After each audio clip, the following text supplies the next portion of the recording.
ओम श्री विष्णु सहस्रनामावली। ओम विश्वस्मै नमः। ओम विष्णवे नमः। ओम वषट्काराय नमः। ओम भूतभव्य भवत्प्रभवे नमः। ओम भूतकृते नमः। ओम भूतभृते नमः। ओम भावाय नमः। ओम भूतात्मने नमः। ओम भूतभावनाय नमः। ओम भूतात्मने नमः। ओम परमात्मने नमः। ओम मुक्तानां परमायै गतये नमः। ओम अव्ययाय नमः। ओम पुरुषाय नमः। ओम साक्षिणे नमः। ओम क्षेत्रज्ञाय नमः। ओम अक्षराय नमः। ओम योगाय नमः। ओम योगविधान्नेत्रे नमः। ओम प्रधानपुरुषेश्वराय नमः। ओम नारसिंहवपुषे नमः।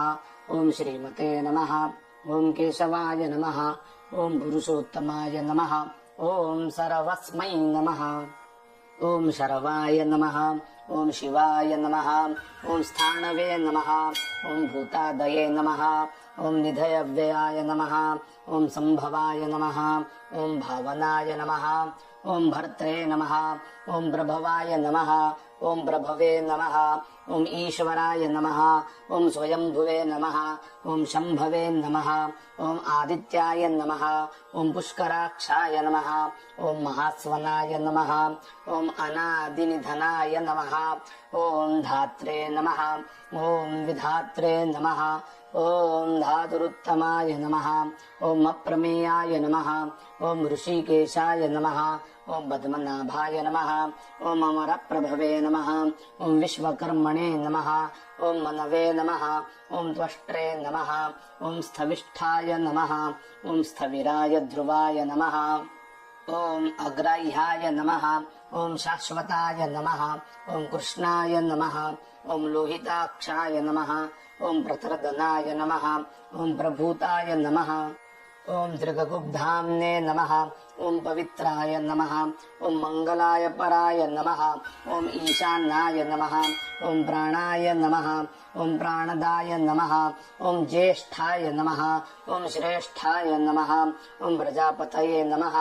ओम हिरण्यगर्भाय नमः। ओम भूगर्भाय नमः। ओम माधवाय नमः। ओम मधुसूदनाय नमः। ओम ईश्वराय नमः। ओम विक्रमिणे नमः। ओम धन्विने नमः। ओम मेधाविने नमः। ओम विक्रमाय नमः। ओम क्रमाय नमः। ओम अनुत्तमाय नमः। ओम दुराधर्षाय नमः। ओम कृतज्ञाय नमः। ओम कृतये नमः। ओम आत्मवते नमः। ओम सुरेशाय नमः। ओम शरणाय नमः। ओम शर्मणे नमः। ओम विश्वरेतसे नमः। ओम प्रजाभवाय नमः। ओम अन्हे नमः। ओम संवत्सराय नमः। ओम व्यालाय नमः। ओम प्रत्ययाय नमः। ओम सर्वदर्शनाय नमः। ओम अजाय नमः। ओम सर्वेश्वराय नमः। ओम सिद्धाय नमः। ओम सिद्धये नमः। ओम सर्वादये नमः। ओम अच्युताय नमः। ओम वृषाकपये नमः। ओम अमेयात्मने नमः। ओम सर्वयोगविनिःसृताय नमः। ओम वसवे नमः। ओम वसुमनसे नमः। ओम सत्याय नमः। ओम समात्मने नमः। ओम असंमिताय नमः। ओम समाय नमः। ओम अमोघाय नमः। ओम पुंडरीकाक्षाय नमः। ओम वृषकर्मणे नमः। ओम वृषाकृतये नमः। ओम रुद्राय नमः। ओम बहुशिरसे नमः। ओम बभ्रवे नमः। ओम विश्वयोनये नमः। ओम शुचिश्रवसे नमः। ओम अमृताय नमः। ओम शाश्वतस्थानवे नमः। ओम वरारोहाय नमः। ओम महातपसे नमः। ओम सर्वगाय नमः। ओम सर्वविद्भानवे नमः। ओम विश्वक्सेनाय नमः। ओम जनार्दनाय नमः। ओम वेदाय नमः। ओम वेदविदे नमः। ओम अव्यंगाय नमः। ओम वेदांगाय नमः। ओम वेदविदे नमः। ओम गवये नमः। ओम लोकाध्यक्षाय नमः। ओम सुराध्यक्षाय नमः। ॐ धर्माध्यक्षाय नमः ॐ कृताकृताय नमः ॐ चतुरात्मने नमः ॐ चतुर्व्यूहाय नमः ॐ चतुर्दंष्ट्राय नमः ॐ चतुर्भुजाय नमः ॐ भ्राजिष्णवे नमः ॐ भोजनाय नमः ॐ भोक्त्रे नमः ॐ सहिष्णवे नमः ॐ जगदादिजाय नमः ॐ अनघाय नमः ॐ विजयाय नमः ॐ जेत्रे नमः ॐ विश्वयोनये नमः ॐ पुनर्वसवे नमः ॐ उपेन्द्राय नमः ॐ वामनाय नमः ॐ प्रांशवे नमः ॐ अमोघाय नमः ॐ शूचये नमः ॐ ऊर्जिताय नमः ॐ मतीन्द्राय नमः ॐ सङ्ग्रहाय नमः ॐ सर्गाय नमः ॐ धृतात्मने नमः ॐ नियमाय नमः ॐ यमाय नमः ॐ वेद्याय नमः ॐ वैद्याय नमः ॐ सदा योगिने नमः ॐ वीरघ्ने नमः ॐ माधवाय नमः ॐ मधवे नमः ॐ अतीन्द्रियाय नमः ॐ महामायाय नमः ॐ महोत्साहाय नमः ॐ महाबलाय नमः ॐ महाबुद्धये नमः ॐ महावीर्याय नमः ॐ महाशक्तये नमः ॐ महाद्युतये नमः ॐ अनिर्देश्यवपुषे नमः ॐ श्रीमते नमः ॐ अमेयात्मने नमः ॐ महाद्रिदृशे नमः ॐ महेश्वासाय नमः ॐ महीभर्त्रे नमः ॐ श्रीनिवासाय नमः ॐ सताङ्गतये नमः ॐ अनिरुद्धाय नमः ॐ सुरानन्दाय नमः ॐ गोविन्दाय नमः ॐ गोविदाम्पतये नमः ॐ मरीचये नमः ॐ दमनाय नमः ॐ हंसाय नमः ॐ सुपर्णाय नमः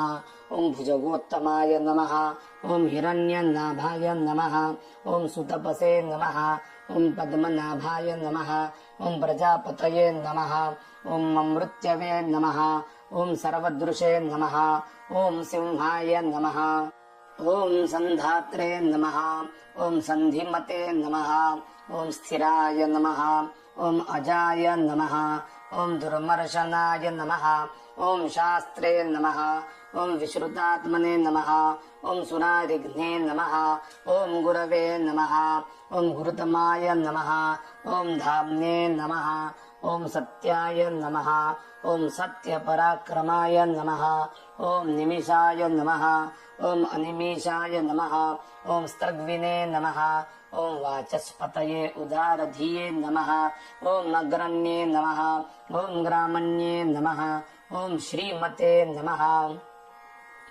ॐ न्यायाय नमः ॐ नेत्रे नमः ॐ समीरणाय नमः ॐ सहस्रमूर्ध्ने नमः ॐ विश्वात्मने नमः ॐ सहस्राक्षाय नमः ॐ सहस्रपते नमः ॐ आवर्तनाय नमः ॐ निवृत्तात्मने नमः ॐ संवृताय नमः ॐ सम्प्रमर्दनाय नमः ॐ अहस्संवर्तकाय नमः ॐ वह्नये नमः ॐ अनिलाय नमः ॐ धरणीधराय नमः ॐ सुप्रसादाय नमः ॐ प्रसन्नात्मने नमः ॐ विश्वधृषे नमः ॐ विश्वभुजे नमः ॐ विभवे नमः ॐ सत्कर्त्रे नमः ॐ सत्कृताय नमः ॐ साधवे नमः ॐ जह्नवे नमः ॐ नारायणाय नमः ॐ नराय नमः ॐ असङ्ख्येयाय नमः ॐ अप्रमेयात्मने नमः ॐ विशिष्टाय नमः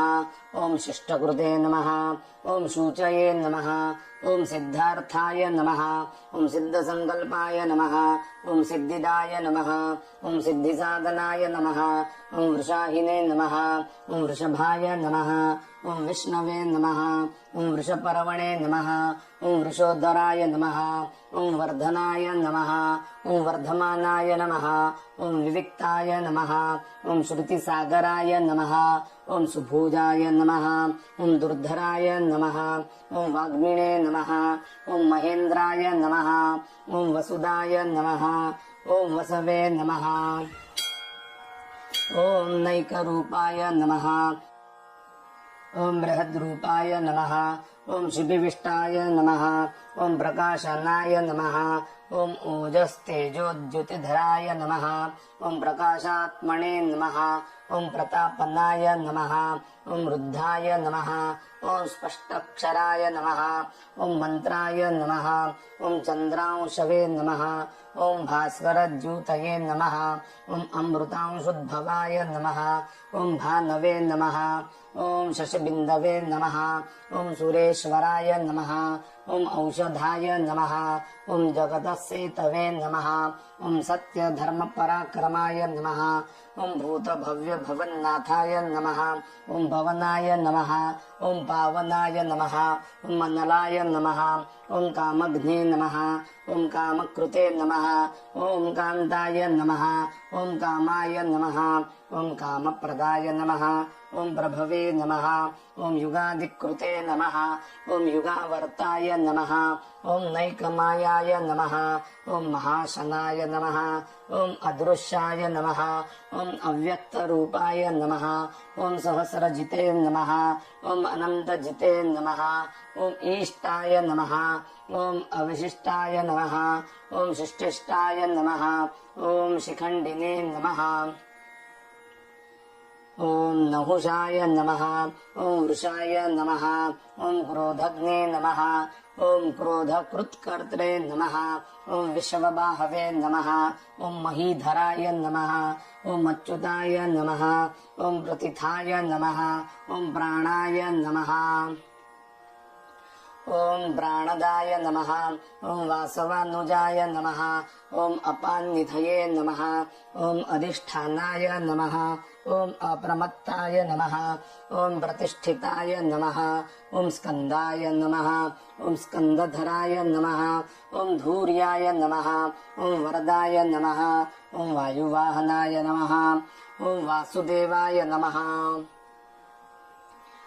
ॐ बृहद्भानवे नमः ॐ आदिदेवाय नमः ॐ पुरन्दराय नमः ॐ अशोकाय नमः ॐ दारणाय नमः ॐ दाराय नमः ॐ शूराय नमः ॐ शौरये नमः ॐ जनेश्वराय नमः ॐ अनुकूलाय नमः ॐ शतावर्ताय नमः ॐ पद्मिने नमः ॐ पद्मनिभेक्षणाय नमः ॐ पद्मनाभाय नमः ॐ अरविन्दाक्षाय नमः ॐ पद्मगर्भाय नमः ॐ शरीरभृते नमः ॐ महर्धये नमः ॐ वृद्धाय नमः ॐ वृद्धात्मने नमः ॐ महक्षाय नमः ॐ गरुडध्वजाय नमः ॐ अतुलाय नमः ॐ शरभाय नमः ॐ भीमाय नमः ॐ समयज्ञाय नमः ॐ हविर्हरये नमः ॐ सर्वलक्षणलक्षण्याय नमः ॐ लक्ष्मीवते नमः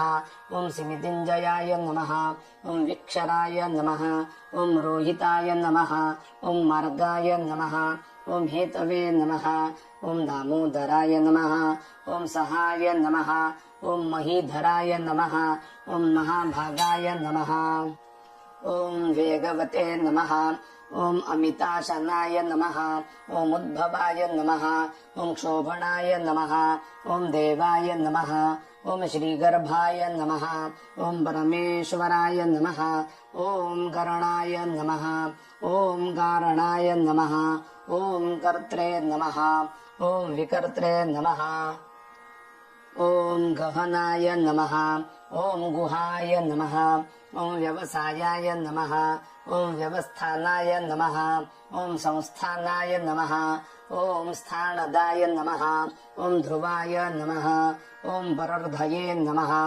ॐ परमस्पष्टाय नमः ॐ तुष्टाय नमः ॐ पुष्टाय नमः ॐ शुभेक्षणाय नमः ॐ रामाय नमः ॐ विरामाय नमः ॐ विरजसे नमः ॐ मार्गाय नमः ॐ नेयाय नमः ॐ नयाय नमः ॐ अनयाय नमः ॐ वीराय नमः ॐ शक्तिमतां श्रेष्ठाय नमः ॐ धर्माय नमः ॐ धर्मविदुत्तमाय नमः ॐ वैकुण्ठाय नमः ॐ पुरुषाय नमः ॐ प्राणाय नमः ॐ प्राणदाय नमः ॐ प्रणवाय नमः ॐ पृथवे नमः ॐ हिरण्यगर्भाय नमः ॐ शत्रुघ्नाय नमः ॐ व्याप्ताय नमः ॐ वायवे नमः ॐ मधोक्षजाय नमः ॐ ऋतवे नमः ॐ सुदर्शनाय नमः ॐ कालाय नमः ॐ परमेष्ठिने नमः ॐ परिग्रहाय नमः ॐ उग्राय नमः ॐ संवत्सराय नमः ॐ दक्षाय नमः ॐ विश्रामाय नमः ॐ विश्वदक्षिणाय नमः ॐ विस्ताराय नमः ॐ स्थावरस्थाणवे नमः ॐ प्रमाणाय नमः ॐ बीजायाव्ययाय नमः ॐ अर्थाय नमः ॐ अनर्थाय नमः ॐ महाकोशाय नमः ॐ महाभोगाय नमः ॐ महाधनाय नमः ॐ अनिर्विण्णाय नमः ॐ स्थविष्ठाय नमः ॐ अभुवे नमः ॐ धर्मयूपाय नमः ॐ महामखाय नमः ॐ नक्षत्रनेमये नमः ॐ नक्षत्रिणे नमः ॐ क्षमाय नमः ॐ क्षमाय नमः ॐ समीहणाय नमः ॐ यज्ञाय नमः ॐ इज्जाय नमः ॐ महेज्जाय नमः ॐ क्रतवे नमः ॐ सत्राय नमः ॐ सताङ्गतये नमः ॐ सर्वदर्शिने नमः ॐ विमुक्तात्मने नमः ॐ सर्वज्ञाय नमः ॐ ज्ञानाय नमः ॐ उत्तमाय नमः ॐ सुव्रताय नमः ॐ सुमुखाय नमः ॐ सूक्ष्माय नमः ॐ सुघोषाय नमः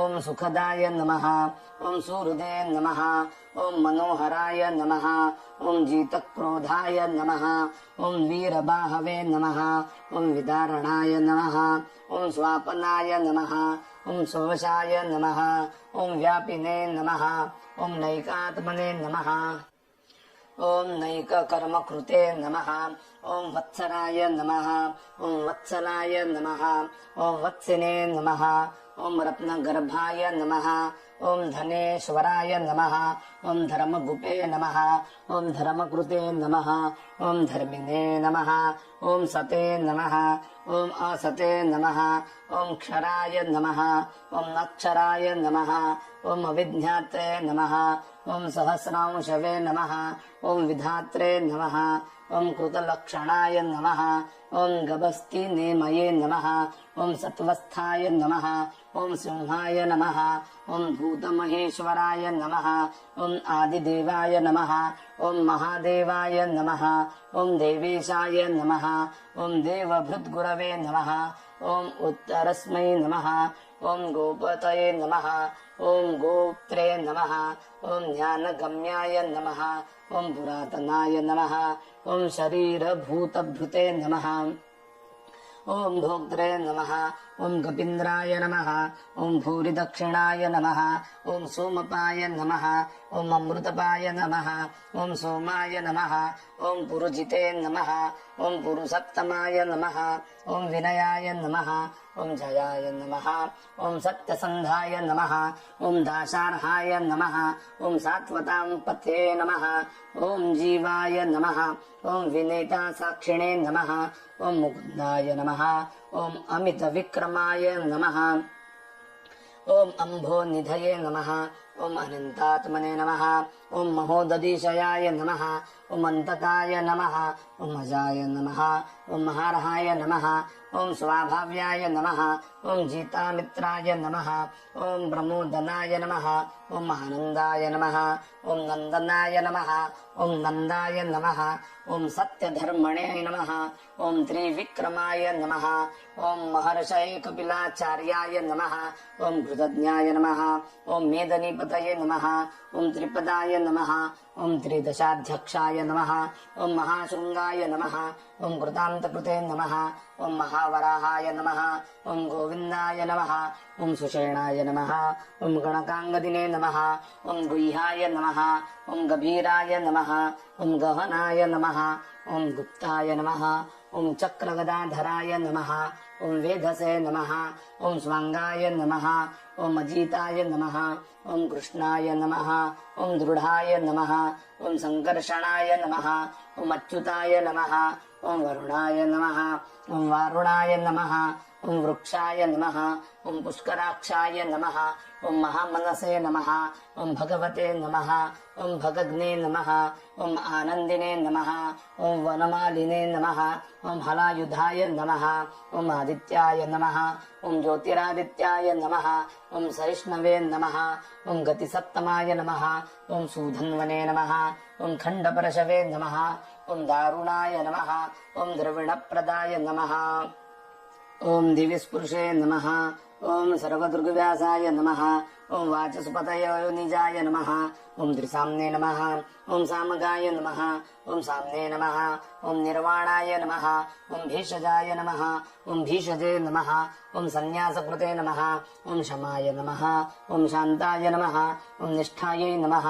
ॐ शान्त्यै नमः ॐ परायणाय नमः ॐ शुभाङ्गाय नमः ॐ शान्तिदाय नमः ॐ स्रष्ट्रे नमः ॐ कुमुदाय नमः ॐ कुवलेशयाय नमः ॐ गोहिताय नमः ॐ गोपतये नमः ॐ गोप्त्रे नमः ॐ वृषभाक्षाय नमः ॐ वृषप्रियाय नमः ॐ अनिर्वर्तिने नमः ॐ निवृत्तात्मने नमः ॐ संक्षिप्त्रे नमः ॐ क्षेमकृते नमः ॐ शिवाय नमः ॐ श्रीवत्सवक्षसे नमः ॐ श्रीवासाय नमः ॐ श्रीपतये नमः ॐ श्रीमतांवराय नमः ॐ श्रीदाय नमः ॐ श्रीशाय नमः ॐ श्रीनिवासाय नमः ॐ श्रीनिधये नमः ॐ श्रीविभावनाय नमः ॐ श्रीधराय नमः ॐ श्रीकराय नमः ॐ श्रीयसे नमः ॐ श्रीमते नमः ॐ लोकत्रयाश्रयाय नमः ॐ स्वक्षाय नमः ॐ स्वङ्गाय नमः ॐ शतानन्दाय नमः ॐ नन्दिने नमः ॐ ज्योतिर्गणेश्वराय नमः ॐ विजितात्मने नमः ॐ विधेयात्मने नमः ॐ सत्कीर्तये नमः ॐ छिन्नसंशयाय नमः ॐ उदीर्णाय नमः ॐ सर्वतच्चक्षुषे नमः ॐ अनीशाय नमः ॐ शाश्वतस्थिराय नमः ॐ भूषयाय नमः ॐ भूषणाय नमः ॐ भूतये नमः ॐ विशोकाय नमः ॐ शोकनाशनाय नमः ॐ अर्चिष्मते नमः ॐ अर्चिताय नमः ॐ कुम्भाय नमः ॐ विशुद्धात्मने नमः ॐ विशोधनाय नमः ॐ अनिरुद्धाय नमः ॐ अप्रतिरथाय नमः ॐ प्रद्युम्नाय नमः ॐ अमितविक्रमाय नमः ॐ कालनेमिनघ्ने नमः ॐ वीराय नमः ॐ शौरये नमः ॐ शूरजनेश्वराय नमः ॐ त्रिलोकात्मने नमः ॐ त्रिलोकेशाय नमः ॐ केशवाय नमः ॐ केशिघ्ने नमः ॐ हरये नमः ॐ कामदेवाय नमः ॐ कामपालाय नमः ॐ कामिने नमः ॐ कान्ताय नमः ॐ कृतागमाय नमः ॐ अनिर्देश्य वपुषे नमः ॐ विष्णवे नमः ॐ वीराय नमः ॐ अनन्ताय नमः ॐ धनञ्जयाय नमः ॐ ब्रह्मण्याय नमः ॐ ब्रह्मकृते नमः ॐ ब्रह्मणे नमः ॐ ब्रह्मणे नमः ॐ ब्रह्मविवर्धनाय नमः ॐ ब्रह्मविदे नमः ॐ ब्राह्मणाय नमः ॐ ब्रह्मिणे नमः ॐ ब्रह्मज्ञाय नमः ॐ ब्राह्मणप्रियाय नमः ॐ महाक्रमाय नमः ॐ महाकर्मणे नमः ॐ महातेजसे नमः ॐ महोरगाय नमः ॐ महाक्रतवे नमः ॐ महायजमने नमः ॐ महायज्ञाय नमः ॐ महाहविषे नमः ॐ स्तव्याय नमः ॐ स्तवप्रियाय नमः ॐ स्तोत्राय नमः ॐ स्तुतये नमः ॐ स्तोत्रे नमः ॐ रणप्रियाय नमः ॐ पूर्णाय नमः ॐ पूरयित्रे नमः ॐ पुण्याय नमः ॐ पुण्यकीर्तये नमः ॐ अनामयाय नमः ॐ मनोजवाय नमः ॐ तीर्थकराय नमः ॐ वसुरेतसे नमः ॐ वसुप्रदाय नमः ॐ वसुप्रदाय नमः ॐ वासुदेवाय नमः ॐ वसवे नमः ॐ वसुमनसे नमः ॐ हविषे नमः ॐ सद्गतये नमः ॐ सत्कृतये नमः ॐ सत्तायै नमः ॐ सद्भूतये नमः ॐ सत्परायणाय नमः ॐ शूरसेनाय नमः ॐ यदुश्रेष्ठाय नमः ॐ सन्निवासाय नमः ॐ सुयामुनाय नमः ॐ भूतावासाय नमः ॐ वासुदेवाय नमः ॐ सर्वासुनिलयाय नमः ॐ अनलाय नमः ॐ दर्पघ्ने नमः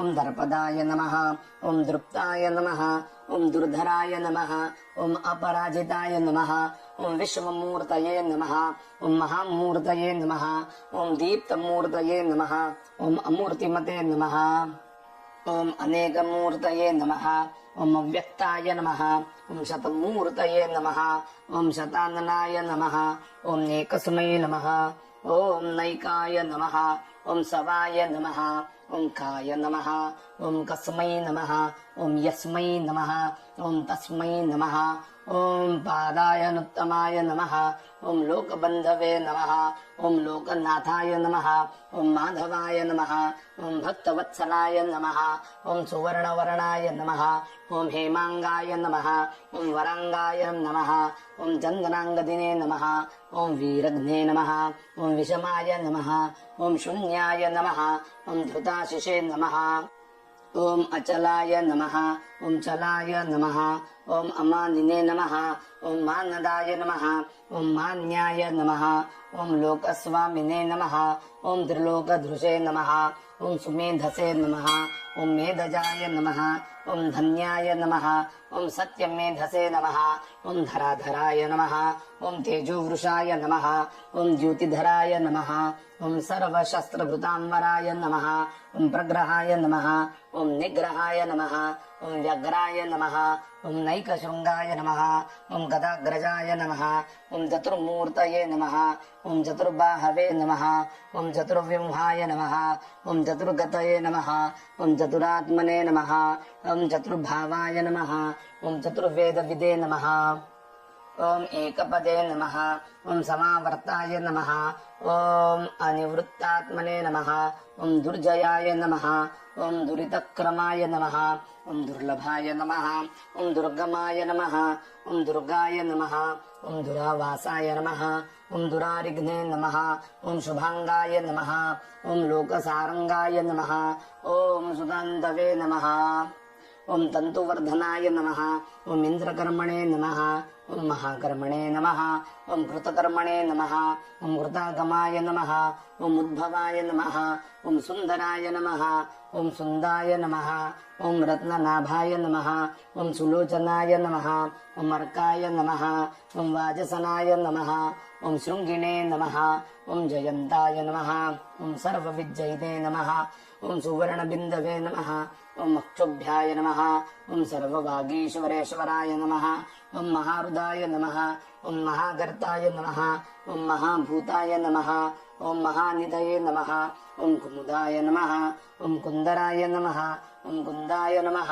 ॐ पर्जन्याय नमः ॐ पावनाय नमः ॐ अनिलाय नमः ॐ अमृताशाय नमः ॐ अमृतवपुषे नमः ॐ सर्वज्ञाय नमः ॐ सर्वतोमुखाय नमः ॐ सुलभाय नमः ॐ सुव्रताय नमः ॐ सिद्धाय नमः ॐ शत्रुजिते नमः ॐ शत्रुतापनाय नमः ॐ न्यग्रोधाय नमः ॐ औदुम्बराय नमः ॐ अश्वत्थाय नमः ॐ चाणुरान्द्रनिषूदनाय नमः ॐ सहस्रशीर्षे नमः ॐ सप्तजिह्वाय नमः ॐ सप्तैधसे नमः ॐ सप्तवाहनाय नमः ॐ अमूर्तये नमः ॐ अनघाय नमः ॐ अचिन्त्याय नमः ॐ भयकृते नमः ॐ भयनाशनाय नमः ॐ अणवे नमः ॐ बृहते नमः ॐ पुरुषाय नमः ॐ स्थूलाय नमः ॐ गुणभृते नमः ॐ निर्गुणाय नमः ॐ महते नमः ॐ अधृताय नमः ॐ स्वधृताय नमः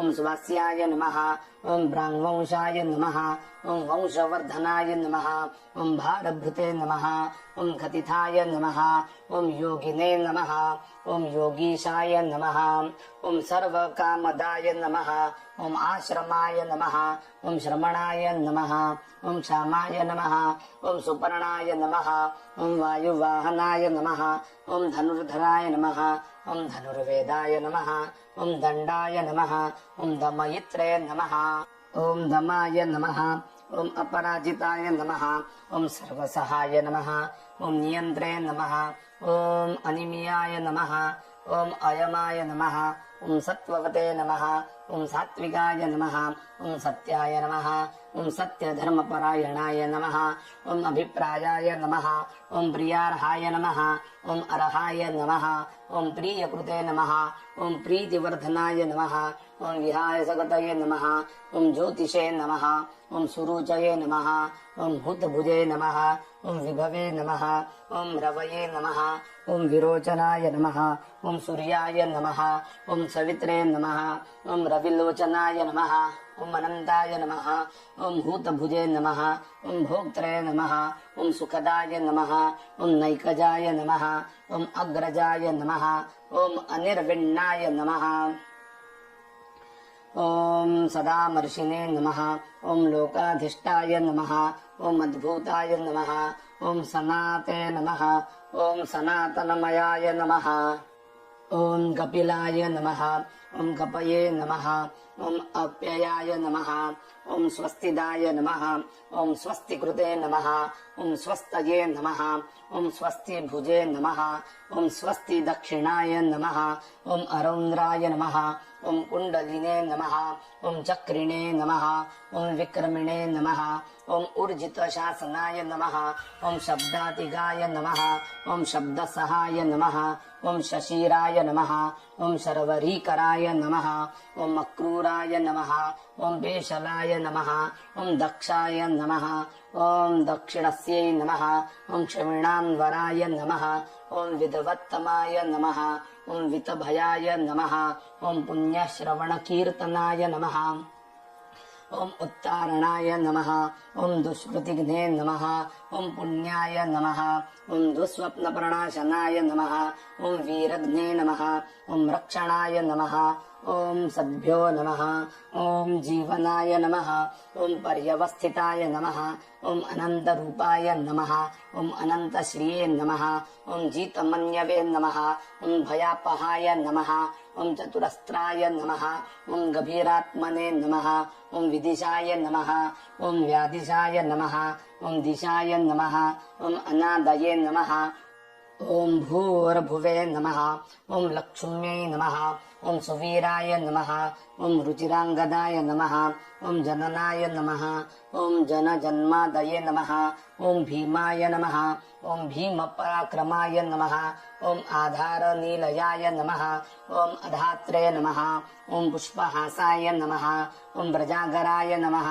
ॐ ऊर्ध्वगाय नमः ॐ सत्पथाचाराय नमः ॐ प्राणदाय नमः ॐ प्रणवाय नमः ॐ पणाय नमः ॐ प्रमाणाय नमः ॐ प्राणनीलयाय नमः ॐ प्राणभृते नमः ॐ प्राणजीवनाय नमः ॐ तत्त्वाय नमः ॐ तत्त्वविदे नमः ॐ एकात्मने नमः ॐ जन्म मृत्युजरातिगाय नमः ॐ भूवरभुवस्वस्तरवे नमः ॐ ताराय नमः ॐ सवित्रे नमः ॐ प्रपितामहाय नमः ॐ यज्ञाय नमः ॐ यज्ञपतये नमः ॐ यजवने नमः ॐ यज्ञाङ्गाय नमः ॐ यज्ञवाहनाय नमः ॐ यज्ञभृते नमः ॐ यज्ञकृते नमः ॐ यज्ञिने नमः ॐ यज्ञभुजे नमः ॐ यज्ञसाधनाय नमः ॐ यज्ञान्तकृते नमः ॐ यज्ञगुह्याय नमः ॐ अन्नाय नमः ॐ अन्नादाय नमः ॐ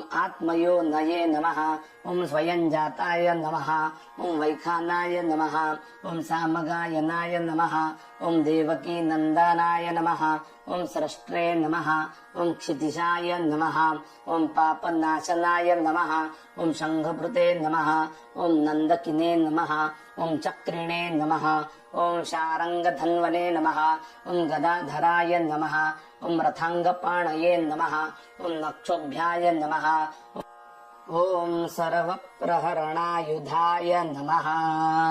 कृष्णाय वासुदेवाय हरये परमात्मने प्रणतः क्लेशनाशाय गोविन्दाय नमो नमः।